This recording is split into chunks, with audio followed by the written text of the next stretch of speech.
Hey, Ag Teacher Thoughts here, coming at you with another video. Well, it's time for us to talk a little bit about nutrition in your containers during summertime. That's right, I'm out here surrounded by my planters that we worked at putting together earlier this year. You might have seen all of the planting videos. We're going to take a quick tour of those, and then we're going to start talking about how I can keep them looking the way they do right now. That main topic is going to be nutrition, or, otherwise known as fertilizer. Now, some of you may be using the Firefly nutrition packets. These were sold by Light Bio this year. If you got some of your plants, they did come in the packages. Give you a close-up of that. And this was roughly about a tablespoon of fertilizer. And this formulation is 18822.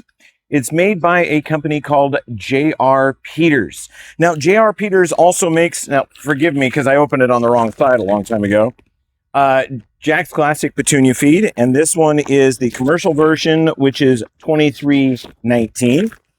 When you have as many containers as I do, this is not the best option for us. This is a tablespoon. This will do about a gallon of water at the rate that I like to fertilize.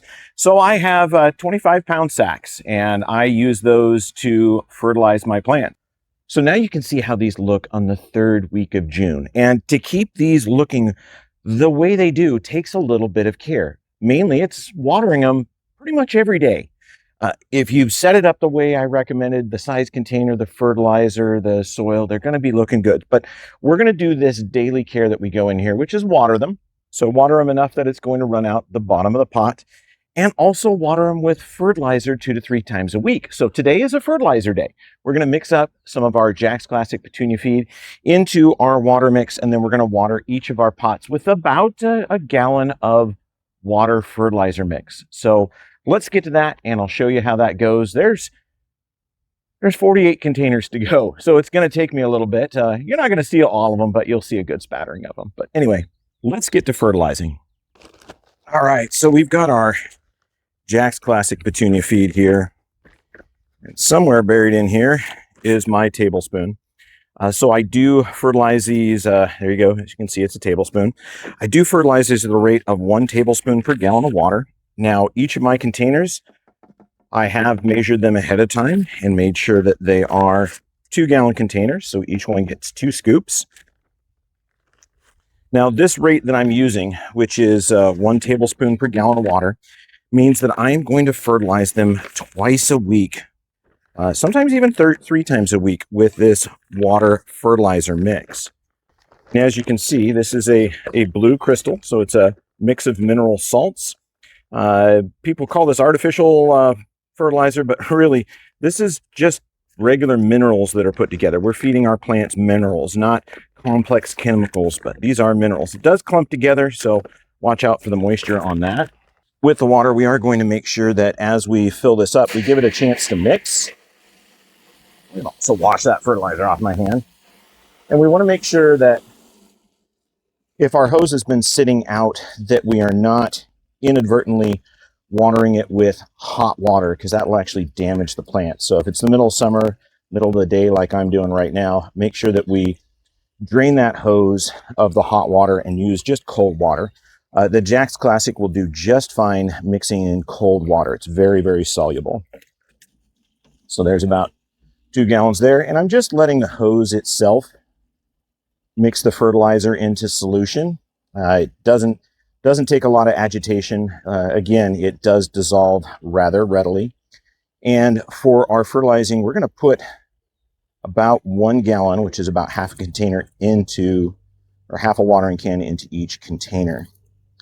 So you can imagine that with 48 containers, this is going to take a little while. We're going to just come in and try to get a little bit below the blossoms so we're not messing them up.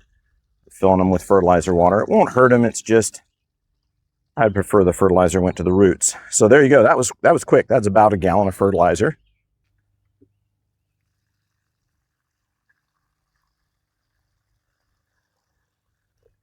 There you go. We're just going to allow that to drain through.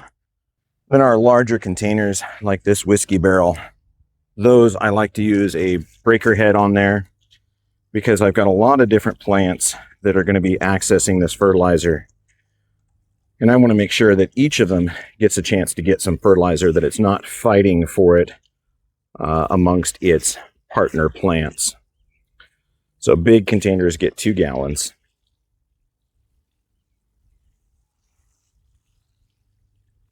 Now, the reason we're using the Jax Classic is formulated perfectly for petunias, and a modern petunia grows so fast that you can get what's called interveinal chlorosis.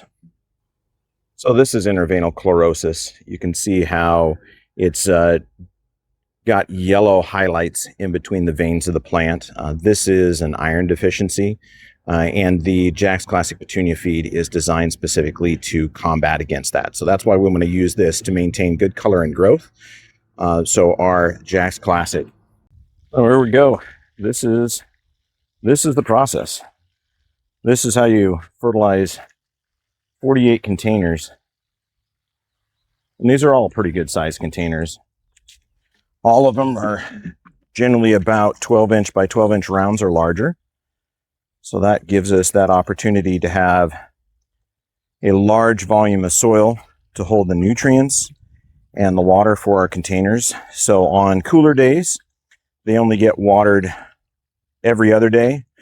When it gets warmer, they get watered every day. And I've found that this increased container size works great for my pots. I get the most out of my baskets that I'm asking for. Now, it does become a little repetitive, but when it's something you've always done, you get used to the process. This is just like if you own horses or cows, you got to go out and feed them. Those of you in the city that have never had that opportunity, it's like feeding your dogs and cats. So you gotta feed them all the time. So I feed my plants all the time. But the Jax Classic is my plant food, and this is my process. Now I do have an automated system that I'm going to get set up in the coming days to make this a little bit easier. I will do a large barrel mix, and then that way I can just feed off of a hose, and I don't have to have the watering cans. I don't have the hanging baskets that I used to use them for like I did last year. Instead, I mainly have containers this year. Part of that is I just wasn't ready for the baskets, and had a lot more firefly petunias in the greenhouse than I expected this year. There you go. That's the process over and over and over again.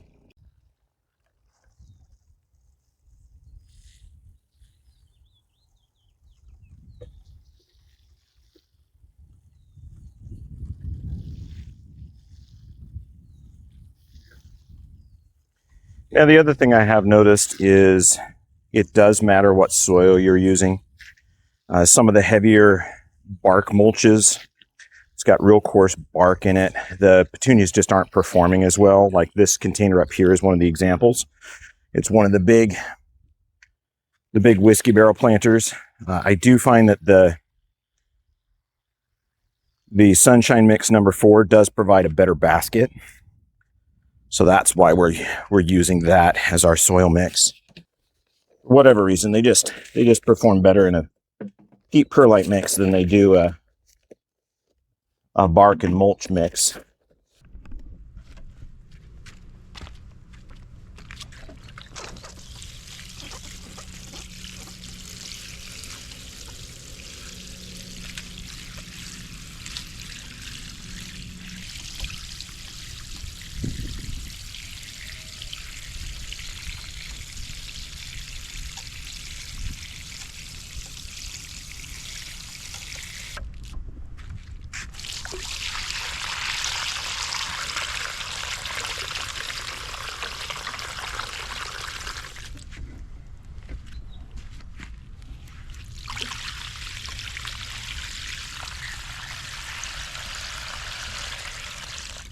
So let's take a quick tour and see how they're doing.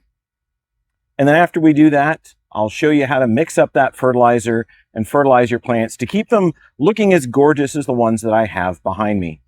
So what we have here is our headliner and firefly mix. So in here we have two different varieties of headliner petunias, which are a standard non-bioluminescent petunia, and they are accompanied by a bioluminescent original firefly petunia. So with this, for America's 250, I put this mix together. So we have a red, white, and blue, a very patriotic mix for us. In this one, I thought was very, very important for me to include this year. Definitely one I would say that if you are a firefly petunia enthusiast, that sometime next year you get this combination and put it together, because for 4th of July, which is coming up in about a week, and for Memorial Day, this basket is at its best and it looks fantastic. The other thing is, especially with 4th of July, we're going to spend a lot of time out in our garden, and you can have something glowing in the dark. So we're not just dealing with fireworks. We're dealing with the fireworks in our garden too. This, of course, is a non-bioluminescent. This is a bubble gum. Just one plant in here. This one is going to be flowing onto the ground soon. Fantastic plant. Love that one. Here's another one of our mixes, and we're just going to kind of go through the mixes so that you can see where they're at. You can see that we've got great color in our baskets, great shape. Here's another one. Oh, this is Glamoflage grape, non-bioluminescent. So all the white ones are bioluminescent. This one's non-bioluminescent, but it is partnered in here with a firefly petunia and some sweet potato vine. So you're getting all these non-sanitized. I haven't gone through and picked off all the old dead blossoms yet. This is just as it looks as it's growing. Another one of our containers here, using some Calibrachoa in with the firefly petunia. That's a pretty great mix there. Enjoy that one. And this is one of our mixes where we're using some Nemesia, some pink firefly, and then a type of salvia, which makes a decent little mix basket there. This is another one. I like this. This is more of a patio style petunia planter.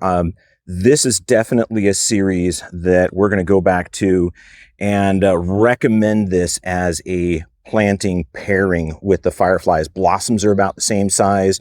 Growth habits the same. Fantastic mix. Here's another one that's kind of fun. This is the bicolor firefly. And then we've got some scaevola, some more petunias.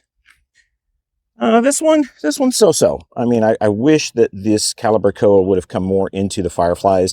They've kind of separated themselves, but we are using heliotrope, which smells absolutely fantastic. And then, of course, we have our big planters. We have a couple of those. This is a whiskey barrel, and it is planted with quite a few petunias. And this hasn't really started to trail yet. By the end of the season, that's going to be touching the ground.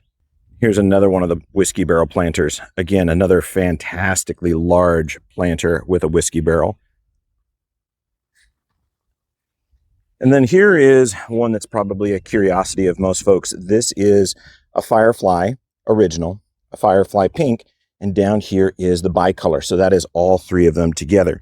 Now, I do have some planters that we will look at later that have just one of each of the original of the varieties in them, and you can see how they are performing. Well, there you go. That's what it takes to water 48 containers with a fertilizer mix to help keep them happy. So I hope that you follow my instructions so that you can have containers and hanging baskets that look just like this. So if you needed those names again, so if you have the firefly petunias, they came with Firefly Nutrition. You can use that, or you can use Jack's Classic Petunia Feed.